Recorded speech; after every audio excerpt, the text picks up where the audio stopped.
Excuse me now? The terminals that were connected to the top, On on the one, yeah, the one right. that's plastic, it comes out of the center of the cell, not on the perimeter. The other one you There's said. no consequence, it's where you drill the hole in plastic. Yeah, well, this has, there's two legs coming up here. There's another bolt on the other side of that square hook, so, there's. And the one passing around there is just strictly a show and tell.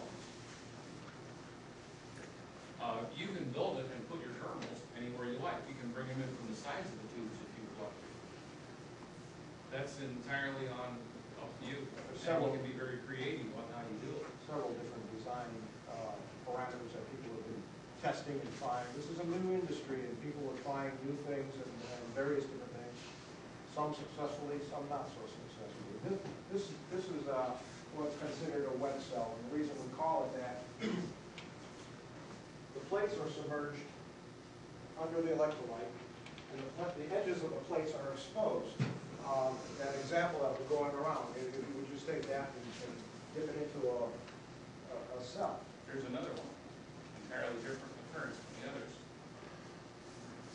And it actually goes in the vehicle this way. This one has a very distinct difference that we'll come back to next. These wet cells, original designs, when this started getting popular, the wet cells were more popular, and they were easy to make, quick and easy to make, and everybody was experimenting with them, but quickly found out that they're not very efficient. What happens when you introduce a lot of current into a stack of plates like this, electricity likes to travel the path of least resistance. It likes the easiest way, the easiest route. The easiest route is jumping from edge to edge to edge on the plates.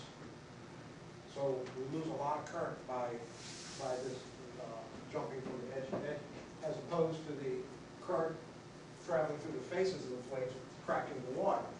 So the wet cells, a lot of people have experimented with them in various different ways to improve the efficiency. The one in the cylinder going around there has plexiglass. It's grooved plexiglass. I took this stack of saws here and I grooved plexiglass, slid it in between all the plates to insulate the edge to edge to edge on the plate. It improved the efficiency a little bit, but not very much. So this particular type of design, the wet cell is as a matter of fact, I read someone say the wet cell was so last year. So people aren't doing it too much anymore. For experimenting purposes, for getting started, playing around with the stuff, yeah, people do it. I'm still using wet cell, but I'm cheap. We have Mason. I have a mason jar. Better yet is a different type of design that's come to be known as a dry cell. It's not actually dry. There is electrolyte in it. However, Inside. the edges of the plates is where the term dry cell gets coined. The edges of the plates are not submerged in electrolyte. Therefore, there is no current jumping. I'm going to pass this around, but there is liquid in it, so if you turn it over, you're going to get wet. What's in it's not going to hurt you, but you may be a little uncomfortable. And you might get embarrassed depending on where it spills. But as that goes around, you can see it's got the plates, and on the side we've got water inlets and outlets. There is an opening through the plate, so the liquids and the gases can pass through, but they're quite small, and there's not that big, long surface area. All the outer surfaces of these plates are on the outside of the cell, and they're dry, hence dry cell. So everything is coming through the center of the plates, off the flat surfaces. How is that charged or fed? Is it pressurized or gravity? Gravity. Gravity, okay. We put a reservoir above it and let it run down. And then the gases come back out, back through our reservoir. Back through the reservoir? Yep. Okay. Yeah, It doesn't have to come back through the reservoir, but it's a nice way of doing it. Yeah, And these then cells we'll go actually over to another circulate. unit and then feed it into the engine. And we'll go through that in a second. These cells will actually circulate probably about a half a gallon to 3/4 of a gallon a minute on their own, just through convection and the force of the gas bubbles.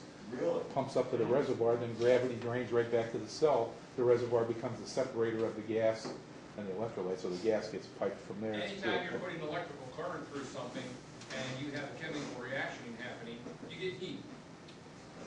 And the reservoir is always colder, heat rises, it comes up and the solution circulates. And there are different ways of dealing with heat, we'll come back to that too.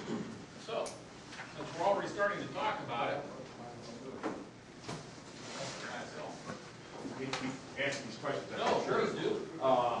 Have you done anything on diesels yet? You said it was more efficient on a diesel. Yes. And What was the spec on that one truck?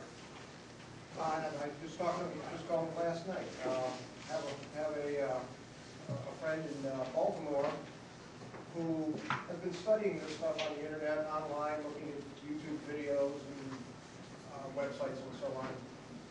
There are people selling units for trucks, and they're very expensive, and he didn't want to spend the money. He built his own unit and put it on his vehicle, a Volvo tractor with a Detroit diesel in it, and typically, it's an over-the-road truck.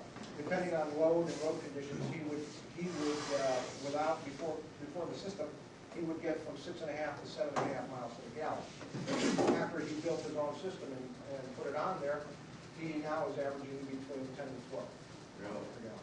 Which is far more than we would have expected. He's getting amazing results out of it. We got results from Florida, where there's a well-known experimenter in this field who is focusing on diesel trucks now, and got some reports from some people we know down there of diesels that they have done dyno testing. They, I forget what engine they had in this. 15-liter Cummins. Was it Cummins? 15-liter Cummins. 15 liter Cummins. It increased horsepower by 50% on the diesel, reduced emissions by 80%, and then this same truck was put out on the road, loaded, and had road testing done, and it was originally getting 4.9, just a little under 5, and they raised that to 9.6 miles per gallon.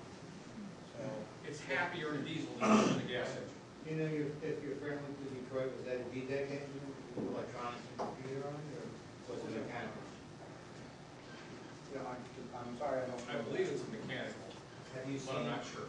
have you seen anything in your research with oxygen sensor light or anything like that, as far as any? It doesn't bother the sensors, but as we go along, we're going to get into a problem with sensors, more so on gasoline than diesel.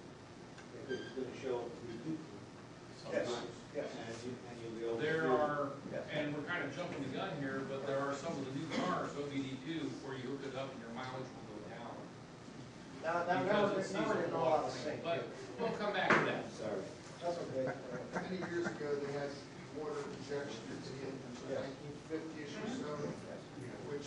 NASCAR used to use it by hand because it was hard to do well. Right, from my understanding was metering of it, we planted it. What's the idea of incorporating that instead of all this high-tech It stuff? doesn't work near as well as this does. This really isn't very high tech, Because like you had to keep quite a bit of current, but it was also leads. not that much. From those leads, yes, it's heavy duty. I'm running 14 gauge wire in tempo.